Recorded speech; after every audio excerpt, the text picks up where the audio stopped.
Hello, beautiful people. It's Cinderella. Welcome to the channel. Today, we're back again with another video. Still on the Blake Lively and the Justin Baldoni situation. We're going to check this together. So, this is a post on Reddit that is quite interesting. And I mean, a new video has resurfaced, and I kind of think lots of us missed out on this. But now, with everything that we've known so far, lots of information are starting to make a lot of sense. So, we're going to check this together. This is from Reddit. We're going to read it together, and there is also a particular video that we're going to check together. And I'll love your thoughts and your contribution at the end of the video. Let's dive right in. Okay, so this is from the team Justin Baldoni Reddit post, and this is from the user the smart underscore girl mega sleuth. Okay, so it is titled Blake Lively said that the Copenhagen premiere that it ended with us isn't a film about domestic violence. So here is the video. We're gonna check this video. We're also gonna compare some notes or read through what others have got to say regarding this. Let's check the video. Okay, let me take it back.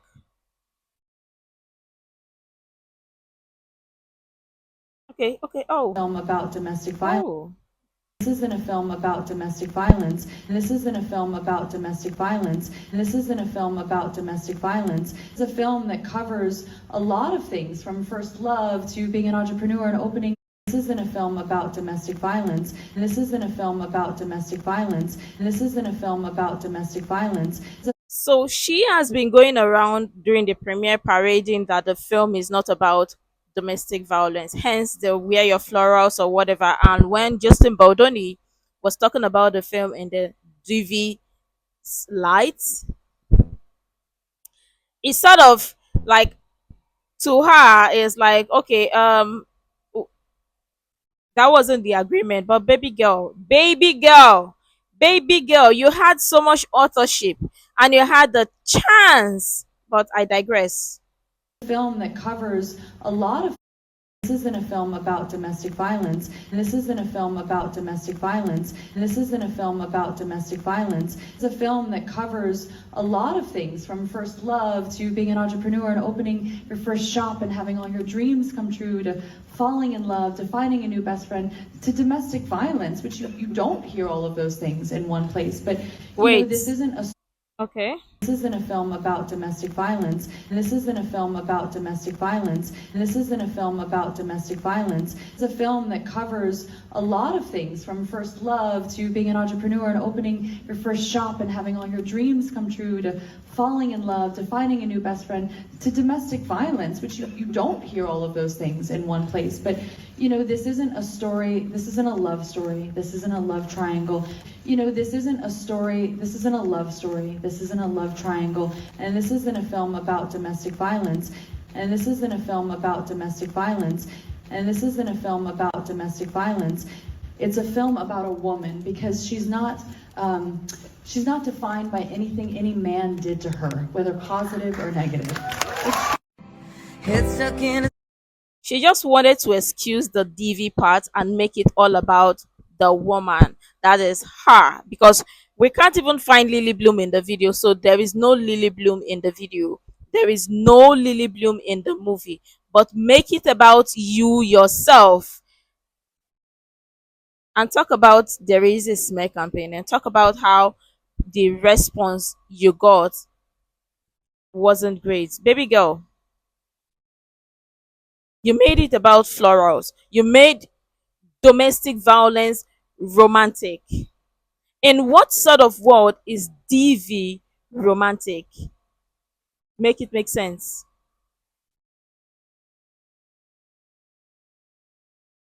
So there is an audio here, but copyright and all that. Let me take it back a bit. Let's see what we got here. This is okay.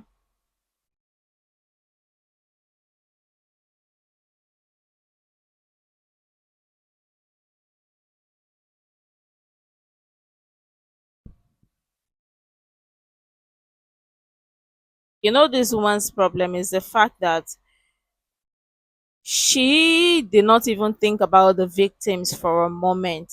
She just wanted it to make it about her. Hence, wear your florals and all that jazz and everything. And it's insane. And you're wondering why people responded the way they did. Because how, for people who's read the book, they knew that something about this is not making sense, and you're telling us that this isn't a movie or this isn't a film about domestic violence or DV. Then what is it about? About a woman meeting her first love or finding her first love and building an entrepreneur or whatever. Is that what you're trying to tell us? That is what you're trying to tell us. You want us to make believe that it isn't about DV.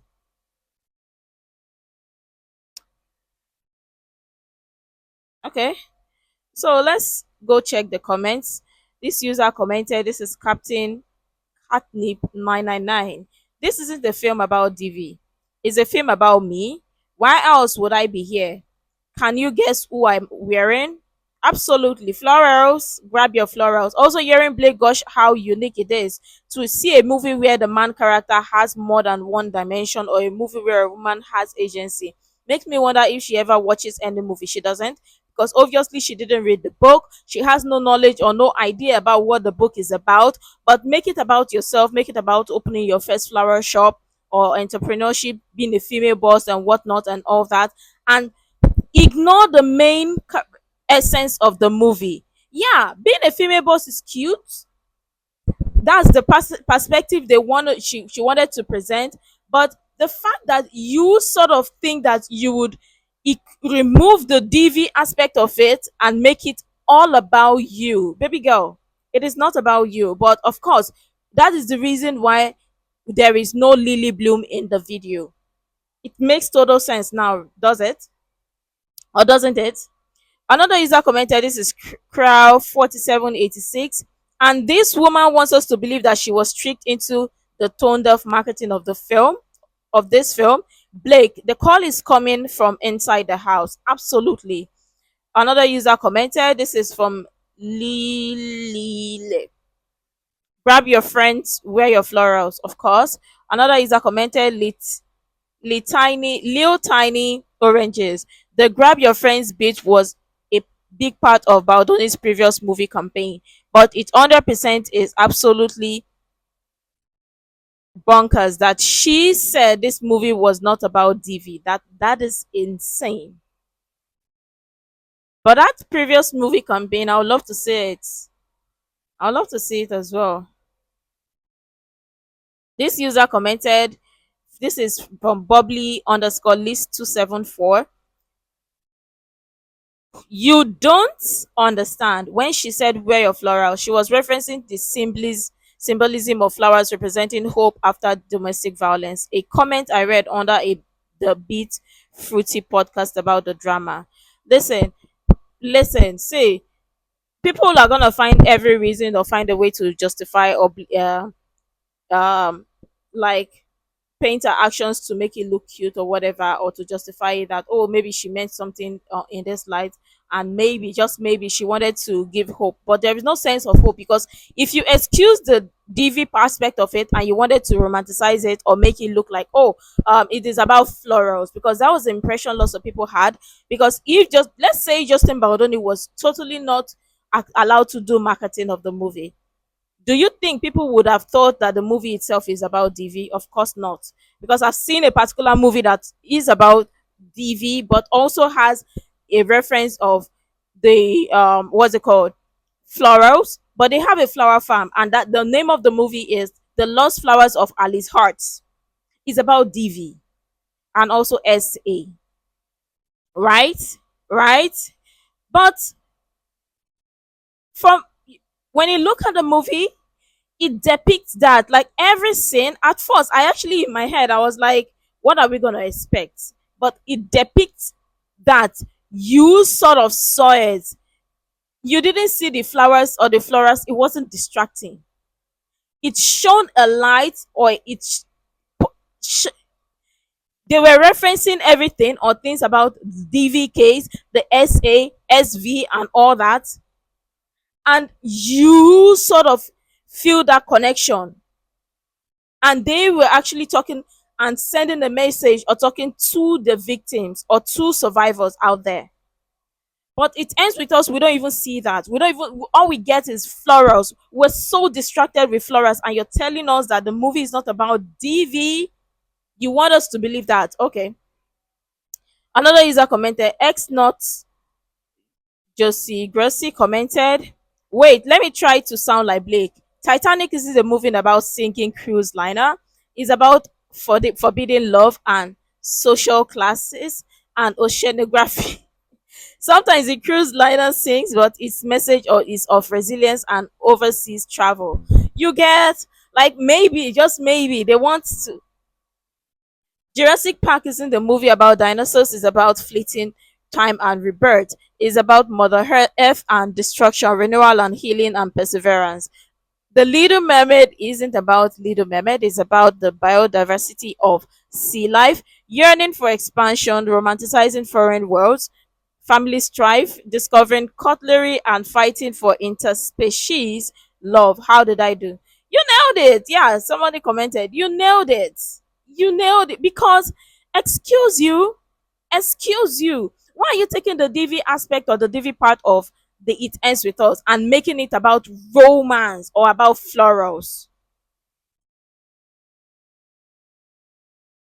The original poster commented, the underscore girl, the underscore smart underscore girl commented, it is official, Blake Lively is legit insane.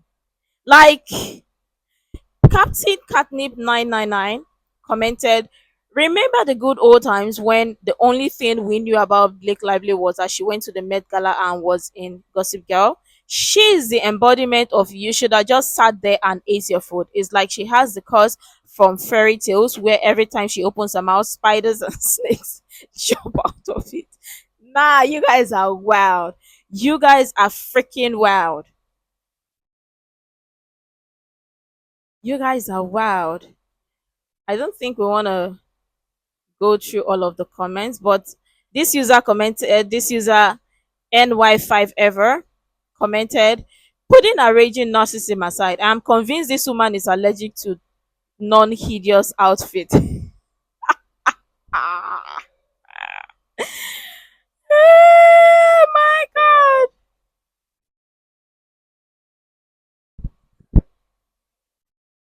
Okay. Okay, yeah, something like this. This user bulletproof snock commented, this isn't a film about DV, is it just happens to be a film completely centered around DV. How can't you see the difference?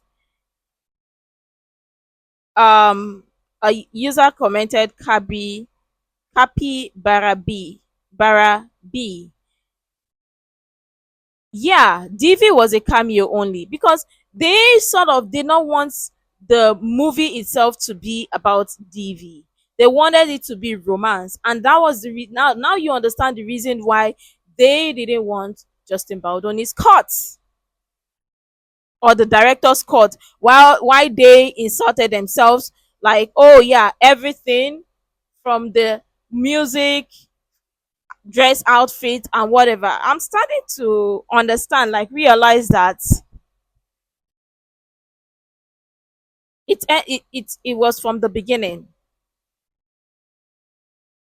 This user spa dash article dash 396 commented, it ends with us, Blake, the point is literally in the title. Another user responded, Happy Bara dash B. In Blake mind, it's Justin, us, her, and Ryan. So it ends with us means Ryan and her will end Justin.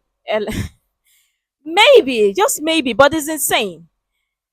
Another user responded, this is CHO8. To be fair to her, she didn't read the book, so she wouldn't have known the meaning of the title. When the film premiered, I didn't know how much about this movie. I didn't know much about this movie since I didn't read the book, and the way it was being promoted, it seemed like it was a rom com, which is it. Then I asked my friend who read the book, and she explained to me the title of the book and gave me a synopsis of it. And I go, oh, so yeah, someone should have done this to BL. Another user commented, this is Western underscore guitar underscore 380 3863. She knew. Let's not give this woman any more credit she doesn't deserve. See, listen. See, listen. The fact that this woman like t- thought it was tone deaf to this and sort of like wanted to romanticize this is insane. Another user commented, this is Ann underscore absolute dash zero. Hey Blake, come here. Getting close, getting real close. Are you ready? It was about DV. It wasn't just about domestic violence, but the rights were bought, and the movie was made because of the DV aspect of the book. Just because you wanted to make a rom com and couldn't be bothered to read the book doesn't negate the fact that DV was part of the story. Just wanted to you to know. Like, really, really, it's insane. My blood is boiling. It's insane. This user commented, Western underscore guitar underscore 3863 commented, the irony is that Con Hoover also explicitly stated to Justin in their or initial email correspondence that she did not want this to be a rom-com. See, listen, when it comes to Colin Hoover, I really don't want to say anything because that woman knew exactly what she was doing. Because one minute you didn't want the book to be or the movie to be about rom-com, the next minute you're out about and about promoting it like is a rom-com. Like, make up your mind, baby girl. What is your problem? What do you really want? But again, it, I've got no words for her. But see, Blake, you knew exactly what you were doing because you wanted to erase the DV aspect of the movie and make it seem like, oh, you have arrived. Yes, you have arrived. But again, since you decided to remove the DV aspect of it, but you sort of thought that it would be a good idea to romanticize it. Keep it up, girl. You're doing an incredible job. But yeah, we're gonna check this couple of videos about the authorship stuff and all that.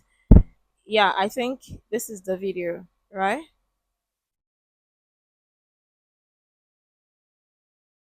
This is it.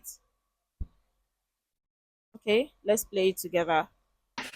When you work with me, I'm very passionate, so I love getting involved. I also don't feel like, and I used to be insecure about this, and now I'm proud of it, but I've never felt like a good enough actor to go in and say, put me in any clothes, give me any dialogue, put me in any set, and I can transform and become. And because I wasn't that actor, I always felt bad or weird about that. And a lot of my favorite actors do that. And a lot of my other favorite actors are storytellers and are filmmakers. See, listen, Blake Lively, let me just tell you something in case you don't know. See, there are some people that can be a tailor and a carpenter at the same time, or some people can be a carpenter and be a plumber at the same time. But there are some people that don't have the energy to do both.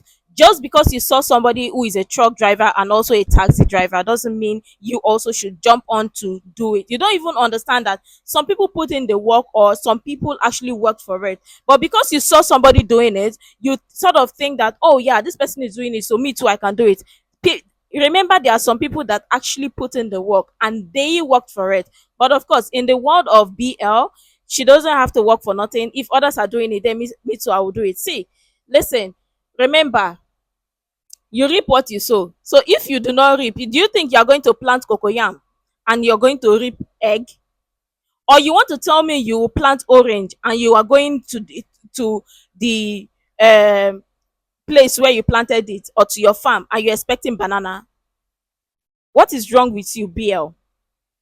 And they too feel like they need to be involved in the wardrobe and the set and the dialogue and the words and the storytelling to create an environment in which they feel like it's the most authentic and truthful. And I identify more with that subset of actors than the other. And now that I see that it's not just like, oh, okay, I'm an imposter and I can't do this thing, so I'm embarrassed about it. I see like, oh, a lot of the people I admire most do that, and I can do that, and I can do that really well. So really stepping into that, I've done that in this film. I mean, the work I did as an actor on this film pales in comparison to the work I did outside of the acting. It was very minimal compared to everything else, and I feel so grateful to have had that level of authorship and involvement. It makes me that much more proud of the film.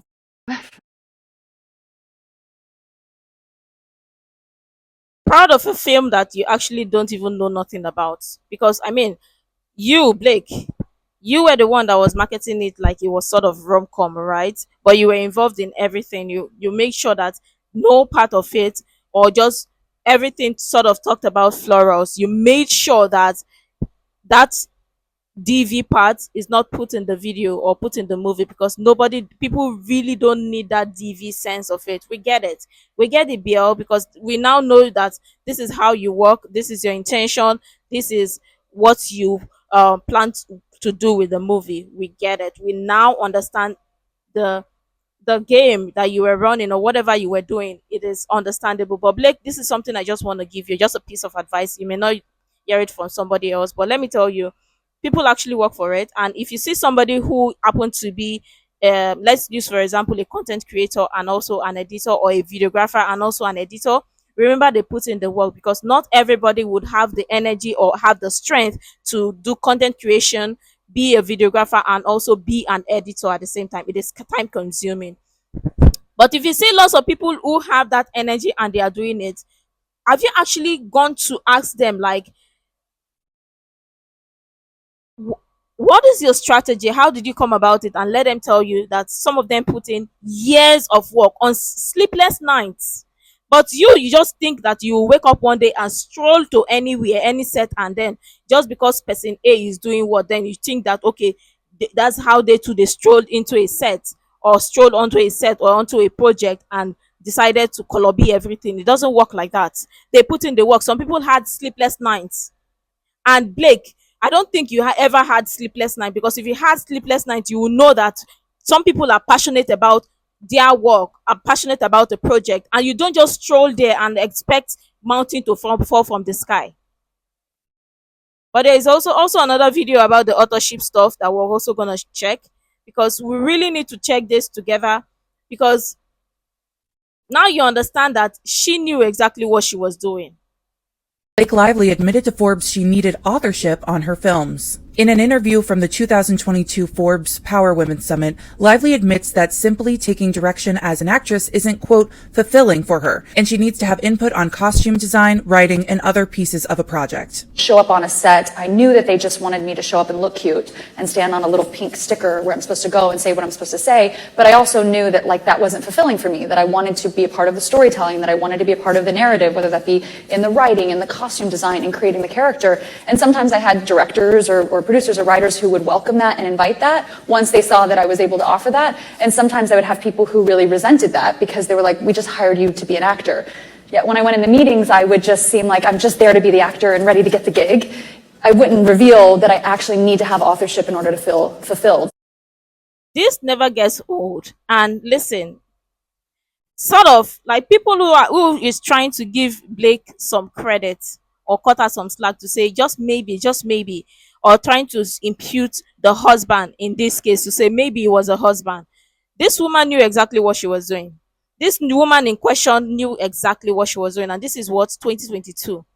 She knew exactly what she was doing. Just maybe this was it. This was the particular time she just said, okay, she's gonna work. She's working on another project, right? This will be a perfect opportunity to put all of this or what she just said into practice. Just maybe. All of these are just allegedly. Just maybe. So I think that for them, sometimes that might have felt like a rug pull because you're like, you're trying to assert yourself into something that we didn't hire you to do. Yeah, that's what you're doing, Blake. And so it was a really strange position to be in because I felt like I don't want to just like be an actor. Like I want to have more authorship. Then you work for it. If you want to act, have more authorship, you work for it. Okay? You work for it. Have you ever heard of something called masterclass? Right? There is masterclass. Some people go to school, train, learn, fail and learn. You don't just stroll there and demand they give you authorship and then you collect it and stroll and come out and be smiling for something you did not work for. You work for it. It's called work. So I think that it's about knowing what I want and what I need and representing that from the outset. And if people are into that and want to collaborate with me for all I feel like I need to offer and bring to a job, then those are the people I should collaborate with. And if they are not ready to work with you, what happens to them? You send them down to the basement, right? And then I'm wondering whose idea that was to send somebody down to the basement, because I mean we're not working together, we don't have that collaborative listen. That's the reason why you see those text message exchange she had with Justin Baldoni. You see that we're a team, the collaborative. She always like sort of try to remind him that they are collaborating and all that. And just maybe, just maybe he did not, or he, but in her mind, she just was constantly reminding him, we are collaborating. Oh, it is a collaboration. Baby girl, it is not a collaboration, because you just strolled there and thought that you would demand it, and then everything should be given to you just like that. You work for it.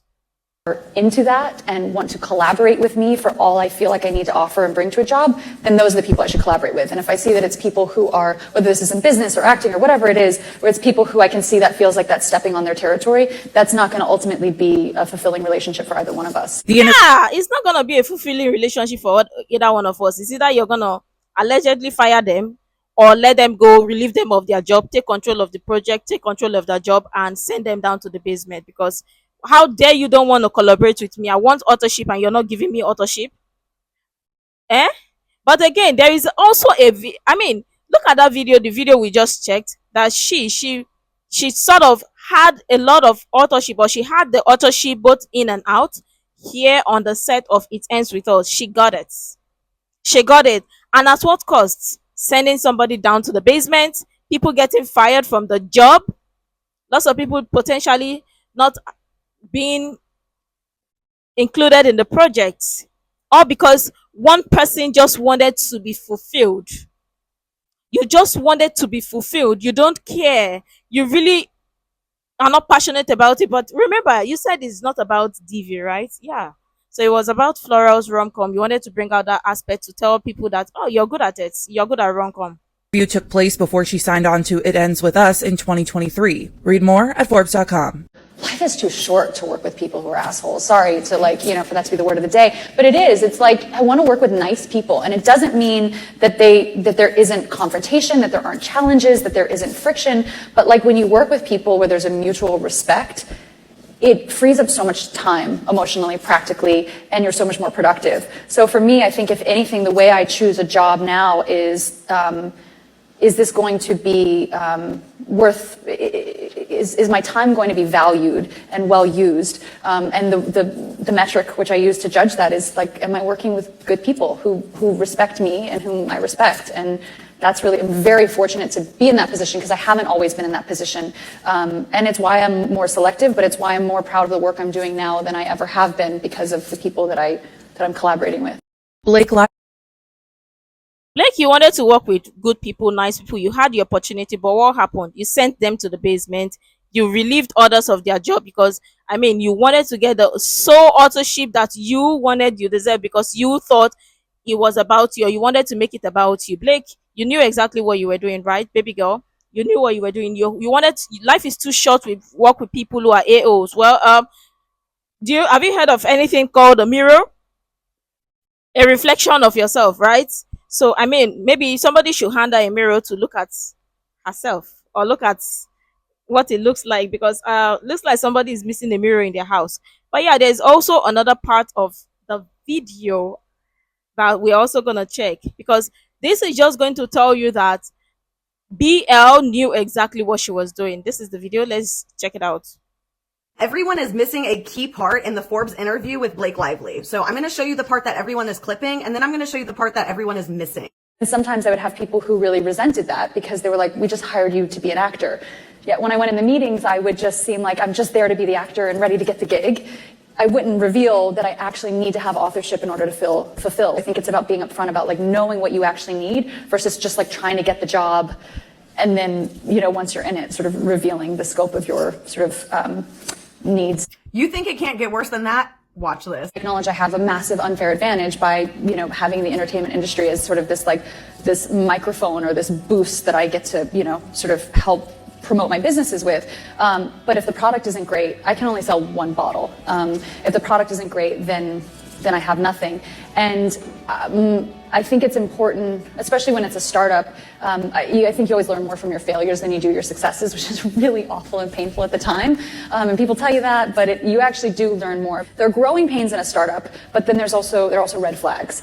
And the times, and this applies to filmmaking, to everything. The times where people ignore the red flags and say, let's just keep pushing, those are the times where you fail. Where if you see, This is a blueprint. This is the blueprint, BL. And we sort of missed this. I mean, Justin Baldoni, if only you had seen this, because yeah, Justin Baldoni was so concerned about the project, like, let us push this project to come to a success, and he potentially ignored the red flag. And this is it. This is the red flag. And see, the red flag already told you, don't ignore the red flag. And he sort of ignored the red flag, and this is it, because somebody already is telling. See, you remember somebody once said, I don't know if it was her, but or if it was in a amended complaint that was stated that if somebody shows you or tells you who they are once, believe them. This is it. I don't know any way that we're not gonna believe this, or how it is possible they are telling us not to believe this, but this is it. Don't ignore the red flag. See, nobody is ever gonna ignore the red flag ever again, BL. Thank you. Just thank you, because all of this is doing you justice. Just thank you, because I don't think there's ever anybody gonna ignore the red flag ever again. Ever.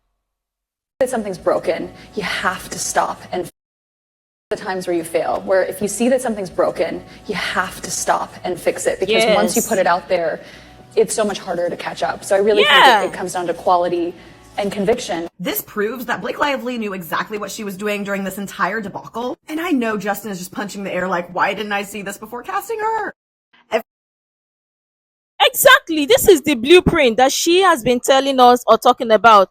So now we now see that exactly she knew exactly what she was doing. Nothing sort of whatever. She knew what she was doing. And obviously when she saw this is the blueprint, and when Justin Baldoni did not stop, and you see that even with the lawsuit and everything, it's kind of spiraling because we can't keep up. And exactly in her own words, you can't keep up. So, I mean, Blake, thank you so much. I really, really applaud you, and I really just want to thank you for bringing this to our notice and for letting us know about the red flag, and for other people to also know that they shouldn't ignore the red flag. For those people who intend to ignore the red flag, listen to what our plantation Khaleesi just said, our Khaleesi goddess just said. Please don't ignore the red flag, and when you see the red flag, just stop. Don't continue, because when it continues, it's going to continuously spiral. This woman knew exactly what she was doing. What she was doing. The grab your florals is not about DV, the romanticizing part of it, the authorship and everything. And yeah, that the fact that she can only promote only one, that when she see that okay, this isn't going to be a success, she can only promote one. This is it. This is it. So with all these few points of mine, I'm here to tell you that Madam BL knew exactly what she was doing, and people should stop all of this to try to give her some credit to cut her some slack to say just maybe it was all about her husband. It was about her. So with these few points of mine, I hereby drop the microphone and want you to like, comment, share, subscribe, and all that stuff. Let me know what your thoughts are in the comments below and all that cute stuff. And until next time, see you in the next video.